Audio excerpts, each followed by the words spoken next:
സന്തോഷമുള്ള ദൈവത്തെ സ്തുതിച്ചാട്ടെ.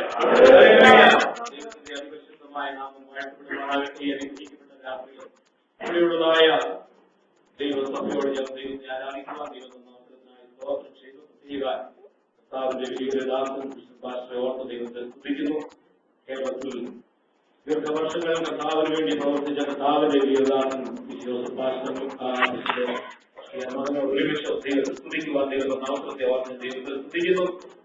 ഹല്ലേലൂയ. എന്റെ പേര് KG മാത്യു എന്നാണ്. കേരളത്തിലെ അങ്കമണി എന്ന് പറയുന്ന സ്ഥലമാണ് എന്റെ സ്വദേശം.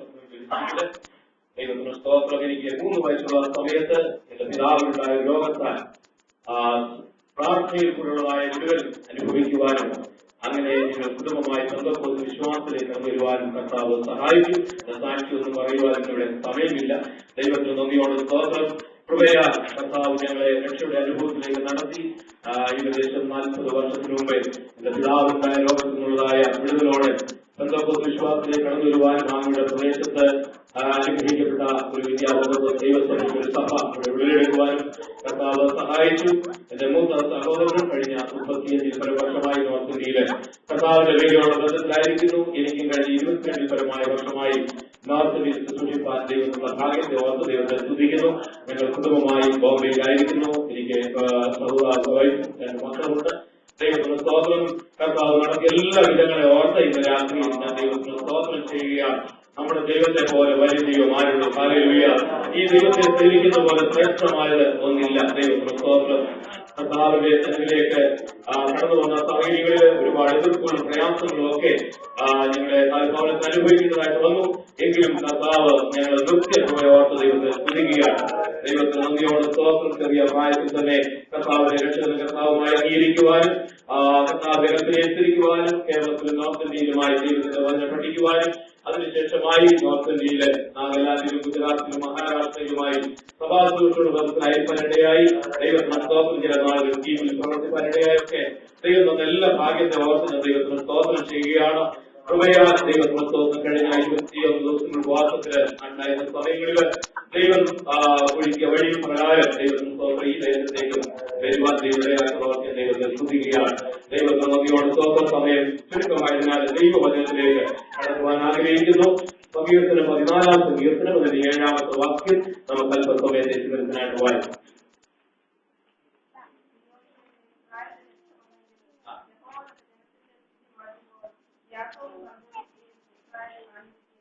സിയോനിൽ നിന്ന് ഇസ്രായേലിന് രക്ഷ വന്നെങ്കിൽ ദൈവം തന്റെ ജനത്തിന്റെ സ്തുതി മാറ്റുമ്പോൾ യാക്കോബ് സന്തോഷിക്കുകയും ഇസ്രായേൽ ആനന്ദിക്കുകയും ചെയ്യും.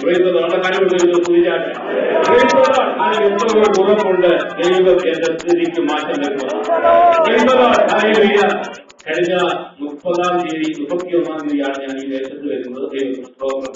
ആദ്യത്തെ പ്രാരംഭ 7 ദിവസങ്ങൾ ദൈവത്തെ വിഭൂതിപ്പാൻ നടത്തുവാനിടയായി. അതിനുശേഷമായി ദൈവകൃപയാൽ ഈ വിവിധ ഭാഗങ്ങളായി കടന്നുപോയി ശുശ്രൂഷിക്കുവാൻ അയ്യോ ഭാഗ്യം തന്നു. അനേക വ്യക്തികളെ പോയി കാണുവാൻ ദൈവം അവസരങ്ങൾ ഉണ്ടാക്കി. പല പ്രിയപ്പെട്ടവരും പലവിധമായ പ്രശ്നങ്ങൾ കൂടെ ഭാരപ്പെടുന്നത് കാണുവാനിടയായി. ജോലി നഷ്ടപ്പെട്ടവരെ, ശമ്പളം ലഭിക്കാത്തവര്, 2 വർഷമായി നാട്ടിൽ പോകാൻ കഴിയാതിരുന്ന ഒരു മാന്യ സഹോദരൻ ദൈവത്തിന് സ്തോത്രം. അങ്ങനെ പല വ്യക്തികളെ കാണുവാനായിട്ടിടയായി തീർന്നു. ദൈവകൃപയാൽ ഹല്ലേലൂയ. പ്രാർത്ഥന കേൾക്കുന്ന ഒരു ദൈവമുണ്ടെന്ന് ഈ കഴിഞ്ഞ ദിവസങ്ങൾ ഒന്നോടെ രുചിച്ചറിയുവാൻ കർത്താവ് ഇടയാക്കി. പല വ്യക്തികളുടെ ജീവിതത്തിലെ വിടുതൽ കാണുവാനും 2 വർഷമായി നാട്ടിൽ പോകാതിരുന്ന പ്രിയ സഹോദരനെ ദുബൈയിൽ നിന്ന് യാത്ര അയക്കാനൊക്കെ ദൈവം ഭാഗ്യം തന്നു.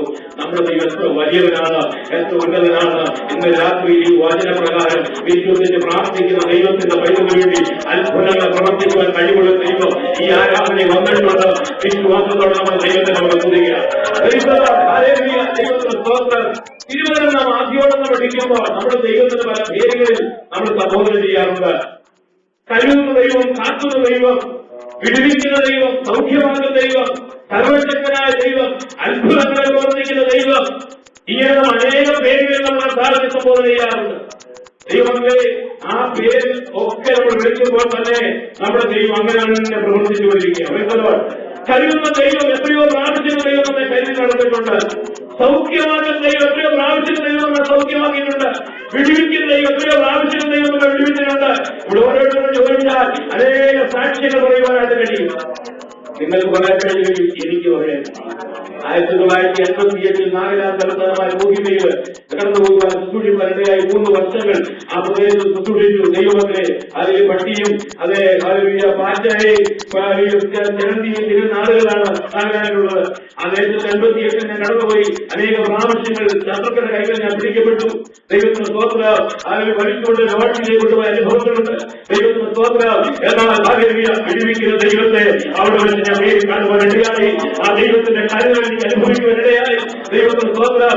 ആ വിടുവിക്കുന്ന ദൈവം എന്നെ വിടുവിച്ചത് കൊണ്ടാണ് ഈ യുവയുടെ പ്രദേശത്ത് വന്ന് നിങ്ങളോടൊപ്പം എന്റെ സാക്ഷ്യം ചെയ്യുവാൻ ദൈവം ഇന്ന് രാത്രി കാലം വിടുവിക്കുന്ന ദൈവം നമ്മുടെ നടുവിൽ വന്നിട്ടുണ്ട്. ഈ സംഗീതത്തിൽ 7-ാം വാക്യത്തില് ഇവിടെ ഒരു ധാർമ്മിക ദൈവത്തെ നമുക്ക് ധാർമ്മിക ജീവനുള്ള ദൈവത്തിന് ഒരു ദൈവത്തിലുണ്ട്. എന്താണ് കാണുന്നത്? തന്റെ ജനത്തിന്റെ സ്ഥിതിക്ക് ഭേദം വരുന്ന ദൈവം. ദൈവത്തെ നന്ദിയോടെ തോന്നുക. ദൈവത്തിന്റെ ധാർമ്മിക ആരുടെ സ്ഥിതിക്കാണ് ഭേദം വരുത്തുന്നത്? ഉൽപ്പത്തി പുസ്തകം വെളിപ്പാട് പുസ്തകം നമ്മൾ പഠിക്കുമ്പോൾ ധാർമ്മിക സ്ഥിതിക്ക് ഭേദം വന്ന അനേക വ്യക്തികളെ എടുത്ത് പഠിക്കുവാനായിട്ട് കഴിയും. ഇന്ന് രാത്രി എനിക്ക് ലഭിച്ച സമയത്തിലൂടെ എല്ലാം ഇരിക്കാൻ കഴിയില്ല. എങ്കിലും ദൈവത്തെ തോന്നുക. ഇവിടെ വായിച്ചത് ദൈവം തന്റെ ജനത്തിന്റെ സ്ഥിതി മാറ്റുമ്പോൾ യാക്കോബ് സന്തോഷിക്കുകയും ഇസ്രായേൽ ആനന്ദിക്കുകയും ചെയ്യുമെന്നാണ് പറയുന്നത്. ദൈവത്തിന് നന്ദിയോടെ തോന്നുക. ദൈവത്തിന്റെ സ്ഥിതി മാറ്റണമെങ്കിൽ ഒന്നാമത് നമ്മൾ ചെയ്യേണ്ടത് നമ്മുടെ ഇന്നത്തെ സ്ഥിതി എന്താണെന്ന് കണ്ട് ദൈവത്തിന് കരയുവാനും പ്രാർത്ഥിക്കുവാനും നമ്മൾ തയ്യാറായെങ്കിൽ മാത്രമേ ദൈവം നമ്മുടെ സ്ഥിതിക്ക് വരുന്നുള്ളൂ. രണ്ട് രാജാക്കന്മാരുടെ പുസ്തകം 4-ാം അധ്യായത്തിന്റെ 1-2 വാക്യങ്ങൾ വായിക്കുമ്പോൾ ദൈവത്തിന് തോന്നുക. ആ ഭാഗം എടുത്ത് വായിക്കാൻ സമയമില്ല. ഞാൻ പറഞ്ഞുവിടുവാൻ ആഗ്രഹിക്കുന്ന പരിചയമുള്ള വാക്യമാണ്. യേശുയുടെ ശിഷ്യന്മാര് യേശുവോട് പറഞ്ഞു, ഞങ്ങൾ പാർക്കുന്ന ഇടം ഇടുക്കവും ഞെരുക്കമുള്ളതെന്ന് നീ അറിയുന്നു. ദൈവത്തിന് തോന്നുക. യോർദാനോളം പോയി ചില മരങ്ങൾ വെട്ടിക്കൊണ്ടുവന്ന് ഞങ്ങളുടെ പാർപ്പിടമെന്ന് വിശാലമാക്കുവാൻ നീ അനുവാദം തരണം. ദൈവത്തിന് തോന്നുക. നല്ല കാര്യമല്ലേ? ഹല്ലേലൂയ. യേശുവോട് നിങ്ങൾ ചോദിച്ചത് നല്ല കാര്യമാണ്. കാരണം എന്നും അതേ അവസ്ഥയിൽ ഇരിക്കുവാൻ ഒരിക്കലും ആഗ്രഹിക്കാത്ത ഒരു ദൈവത്തിനാണ് നമ്മൾ ആരാധിക്കുന്നത്. ദൈവത്തോട് രക്ഷിക്കപ്പെട്ടപ്പോൾ ഉണ്ടായിരുന്ന അതേ അവസ്ഥയാണോ ഇന്ന് ഇരിക്കുന്നെങ്കിൽ ഇന്ന് രാത്രികാലം ദൈവത്തിന്റെ ഒഴികാലമില്ല. ദൈവത്തോട് ആവശ്യമാണ്. രക്ഷിക്കപ്പെട്ട അതേ സ്ഥിതി ഇരിക്കുവാനല്ല ദൈവസഭയെ ദൈവം നമ്മെ കുറിച്ച് ആഗ്രഹിക്കുന്നത്. ജ്ഞാനപ്പെട്ട അതേ അവസ്ഥയിൽ ഇരിക്കുവാനല്ല ദൈവം നമ്മെ കുറിച്ച് ആഗ്രഹിക്കുന്നത്. നമുക്കൊരു വളർച്ച ആവശ്യമാണ്. ദൈവത്തിന് സ്വന്തം യേശുവിന്റെ ശിഷ്യന്മാർ പറഞ്ഞു, ഹല്ലേലൂയ, ഞങ്ങൾക്കൊരു വിശാലത വേണം. യേശു പറഞ്ഞു, നല്ല കാര്യമാണ്.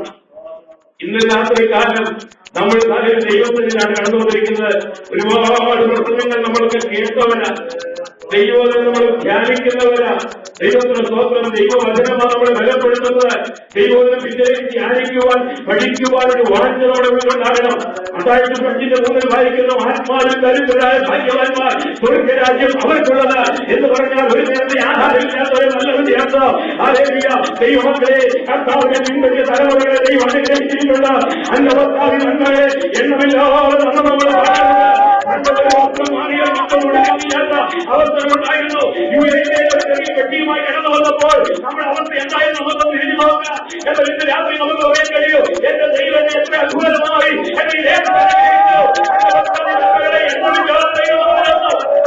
എന്നാൽ ഇന്ന് രാത്രി ചോദിക്കുന്നത് എന്റെ ആത്മീക സ്ഥിതി എങ്ങനെയിരിക്കുന്നു? പഴയ നിയമം ദൈവം അനുഗ്രഹിച്ചത് ഭൗതികമായ അനുഗ്രഹങ്ങളായിരുന്നു. എന്നാൽ പുതിയ നിയമ സഭയ്ക്ക് കൊടുത്ത അനുഗ്രഹങ്ങൾ ഭൗതിക അനുഗ്രഹങ്ങളല്ല. അതുകൊണ്ടാണ് എഫേസ്യർ 3-ാം വാക്യം പറയുന്നത്, സ്വർഗ്ഗത്തിലെ സകല ആത്മീയ അനുഗ്രഹങ്ങളാലും ക്രിസ്തുവിൽ നമ്മളെ അനുഗ്രഹിച്ചിരിക്കുന്നു. പുതിയ നിയമ അനുഗ്രഹങ്ങൾ പറയുന്നത് ആത്മീയ അനുഗ്രഹങ്ങളാണ്. അപ്പോൾ ഭൗതിക അനുഗ്രഹങ്ങൾ വേണ്ടാമാണോ? അല്ല. ദൈവത്തിന്റെ വൈദ്യുതി ആത്മീക അനുഗ്രഹങ്ങൾ നമുക്ക് ലഭിച്ചു കഴിയുമ്പോൾ ഭൗതിക അനുഗ്രഹങ്ങൾ ഓട്ടോമാറ്റിക് വന്നുകൊണ്ടേയിരിക്കുന്നത്. അതുകൊണ്ടാണ് പ്രിയപ്പെട്ടവർ പറയുന്നത്, നന്മയും കരുണയും എന്നെ ആഴ്ചാലൊക്കെയും എന്നെ പിന്തുടരും. ദൈവമക്കളെ മുന്നമയോട് നീതിയും കാര്യവും അന്വേഷിക്കുമ്പോൾ അതോടുകൂടെ സകലവും ദൈവം നമുക്ക് ദാനം ചെയ്യുകയാണ്. ഒന്നാമത്തെ സ്റ്റെപ്പ് ആത്മീയ കാര്യത്തിന് വേണ്ടി നമ്മളെടുക്കുമ്പോൾ അതിന് ഭൗതിക കാര്യങ്ങൾ കർത്താവ് ക്രമീകരിച്ചത് വൈദ്യോട് ചർച്ചയുടെ രൂപത്തിന് കുറിച്ചത് 5-ാമത്തെ വായിച്ചാൽ മതി. ഹല്ലേലൂയ. എന്നത്തെ കഥാപത്തിന്റെ അരികൾ യേശു ഒരിക്കൽ കടന്നു വരുവാനിടയായി. അവിടെ 2 പടയക്കാർ കരക്കെടുത്തു നിന്ന് കണ്ടു. അത് ഒരു പടയില് പത്രോസിന്റെ പടകായിരുന്നു. ആ ജീവന്റെ പടയിലേക്ക് കർത്താവ് കയറി അതിന് കരയുന്ന അല്പം നീക്കണമെന്ന് പറഞ്ഞു. ദൈവത്തിന് സ്തോത്രം. ആ വാക്കനുസരിച്ച് കരയുന്നു നീക്കിയപ്പോൾ ആ പടവിൽ നിന്നുകൊണ്ട് നമ്മുടെ കർത്താവ് ദൈവവചനം പ്രസംഗിക്കാൻ തുടങ്ങി. അനേക ആളുകൾ കർത്താവിൽ വിശ്വസിക്കുവാനിടയായി തീർന്നു. ദൈവത്തിന് സ്തോത്രം. അങ്ങനെ ദൈവവചനമൊക്കെ കേട്ട് ജനം വളരെ സന്തോഷിച്ചുകൊണ്ടിരിക്കുമ്പോൾ സ്വർഗ്ഗത്തിൽ നമ്മുടെ ദൈവം പറയുകയാണ്, ആ പത്രോസേ മീൻ പിടുത്തത്തിനായി പടവിന്റെ വലതുവശത്തേക്ക് ആഴത്തിലേക്ക് വല വീശിയെന്ന് പറഞ്ഞു. ഇതുവരെ മനോഹരമായ ദൈവവചനം ഇങ്ങനെ ശുശ്രൂഷിച്ചുകൊണ്ടിരിക്കുകയാണ്. പത്രോസിന്റെ ഉള്ളൊഴിഞ്ഞ ഭാരപ്പെടെ രാത്രി മുഴുവൻ അധ്വാനിച്ചിട്ട് ഒന്നും കിട്ടാത്ത ഒരു പഠനം ഒരു ഒഴിഞ്ഞ വലയുമായിട്ട് വന്നിരിക്കുകയാണ്. എന്തായി തീരുമാനമുള്ള ചിന്തയോടെ ആയിരിക്കാം അവരിയ്ക്കുന്നത്. എന്നാൽ ഇവന്റെ കാര്യമൊന്നും പറയുന്നതിനുണ്ട് എന്റെ സ്വർഗ്ഗത്തിന്റെ ദൈവം പറയുകയാണ്, പത്രോസേ നിന്റെ ഒഴിഞ്ഞ വലയോ നിന്റെ ഒഴിഞ്ഞ പടയോ ഇന്ന് രാത്രി ഞാൻ തുറയ്ക്കാൻ പോവുകയാണ്. പടവിന്റെ വലതുവശത്ത് അടവിക്കാൻ പറഞ്ഞു. ദൈവത്തിന്റെ സ്തോത്രം. അങ്ങനെയെങ്കിൽ ഇന്ന് രാത്രിക്കാലം കടലോടെ ദൈവത്തിന്റെ വൈകരെ നിന്റെ ആത്മീകമായ ആരോഗ്യ പരാജയങ്ങളെ മാറ്റുക മാത്രമല്ല നിന്റെ ഭൗതികമായ പരാജയങ്ങളെ മാറ്റി അനുഗ്രഹിക്കുവാൻ എന്റെ ദൈവം വിശ്വസ്തനാണ്. അതിനെ ഉറപ്പുണ്ടെങ്കിൽ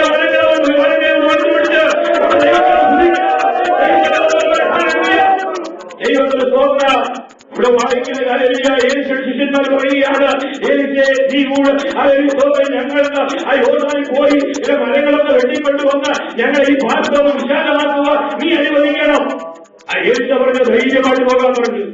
പക്ഷേ ഏലിശയുടെ ശിഷ്യന്മാരിൽ ഒരാൾ പറഞ്ഞു, ഏലിശ ഞങ്ങൾ പോകാം, പക്ഷെ ഒരു കാര്യം നീ കൂടെ ഞങ്ങളുടെ കൂടെ വരണം. പൈസയോട് അല്ലേലിയ ദൈവമക്കളെ വചനം വായിക്കുമ്പോൾ വളരെ ദൈവത്തെ സ്തുതിക്കാൻ കഴിയും.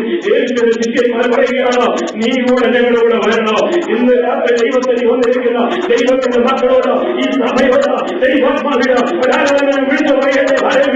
തിരുവനന്തപുരം ഇങ്ങനെ പറയുന്നു, യഹോവ വീട് പണികളുന്ന പണി ആധ്വാനിക്കുന്നു, യഹോവ പട്ടണം കാക്കുന്നുന്ന കാവൽക്കാരിൽ ആധ്വാനിക്കുന്നു. ഇന്ന് രാത്രിയിൽ നീ ഉടനെ ഓരോ പദ്ധതിയുടെയും മുമ്പിൽ നിനക്ക് ഒരു ഉടമ്പുണ്ടാകണം. എന്റെ കർത്താവിനെ ഉടമ്പെന്നുള്ള ഉടമ്പുണ്ടെങ്കിൽ മാത്രമേ നീ തുടങ്ങുന്ന പണികളൊക്കെ വിജയിക്കുകയുള്ളൂ. നമ്മളോരോ പദ്ധതികളൊക്കെ തുടങ്ങും, പക്ഷേ കാലം കുറെ കഴിയുമ്പോൾ പരാജയപ്പെട്ടു പോകാറുള്ളൂ. എന്നാൽ ഇന്ന് രാത്രിക്കാലം നീ തുടങ്ങുന്ന ഏത് പദ്ധതിയും ആരെയും വിജയിക്കണമെങ്കിൽ ഒന്നാമത് പറയണം, ആ നല്ല ഏലിശയെ നീ കൂടെ ഞങ്ങളുടെ കൂടെ വരണം. ഈ നല്ല ഏലിശ നമ്മുടെ വഴിയിലേക്ക് നമ്മുടെ പദ്ധതികളെല്ലാം തകർന്നു പോകുന്ന മക്കളെ. സംശയങ്ങളോ കാരണാകിലെ കല്യാണത്തിന് വായിക്കുന്നു. എന്നാൽ പരിശുദ്ധാത്മാവ് രേഖപ്പെടുത്തിയിരിക്കുന്നു, ഏറ്റവും ശിഷ്യന്മാരെ കല്യാണത്തിന് ക്ഷണിച്ചിരുന്നു. ഒരു വീട് നടക്കുന്ന അല്ലെങ്കിൽ ഒരു വിരുന്ന് നടക്കുന്ന വീട്ടിൽ ഭക്ഷണം നടക്കുന്ന ആ ഭവനത്തിന്റെ അവസ്ഥ ഒന്ന് ഇതിൽ നോക്കി. വിവാഹമൊക്കെ നടത്തുമ്പോൾ എത്രയോ കാലങ്ങൾക്ക് മുമ്പേ എത്രയോ ദിവസങ്ങൾക്ക് മുമ്പേ അതിന്റെ കാര്യങ്ങളെല്ലാം ക്രമീകരിക്കുന്നതാണ്. ആ കാലയുടെ കല്യാണത്തിനും അതിന് ദിവസങ്ങൾക്ക് മുമ്പേ എല്ലാം ക്രമീകരിച്ചതാണ്. പക്ഷേ അന്ന് വീഴുന്നു പോയി. വീഴ്ച കാര്യമുണ്ട്. ദൈവത്തിന്റെ സ്തോത്രത്തിന് വിളിക്കാൻ സാധിക്കില്ല. ചിന്തയും പറഞ്ഞിരിക്കുന്നത് എന്റെ യേശു എവിടെ പോയാലും ജനങ്ങൾ ഇടിച്ചു കയറുമായിരുന്നു. വാതിന്റെ പോലും കിട്ടാൻ കഴിയാത്തോളം ജനങ്ങൾ ഇടിച്ചു കയറുകയാണ്. ദൈവമക്കളെ ദൈവത്തിന്റെ സ്തോത്രം. ഇന്ന് രാത്രി ഞാൻ പറയുന്നത് നൂറുകണക്കിന് ആളുകൾ ഇന്നും യേശുവിന്റെ തിരുവഴിയുള്ള സന്തോഷം അനുഭവിക്കാൻ കഴിയാതെ വേദനയോടെ കഴിവുകൊടുന്ന ആളുകളുണ്ട്. ദൈവത്തോട് സത്യമെന്ന് അറിയാൻ കഴിയാതെ ഇടകയും വലകയും തിരിച്ചറിയാൻ കഴിയാതെ അത് ജീവിതത്തിൽ നിരാശയോടെ പോകുന്ന ആളുകളുണ്ട്. അതിനെ ആത്മഹത്യക്ക് വേണ്ടി ഒരുക്കൊണ്ടിരിക്കുന്ന ആളുകളുണ്ട്. എന്നാൽ ഇന്ന് രാത്രി ഞാൻ പറയട്ടെ, ആ ജീവിതങ്ങളുടെ ഇടയ്ക്കിലേക്ക് ദൈവത്തിന്റെ ഭൂമി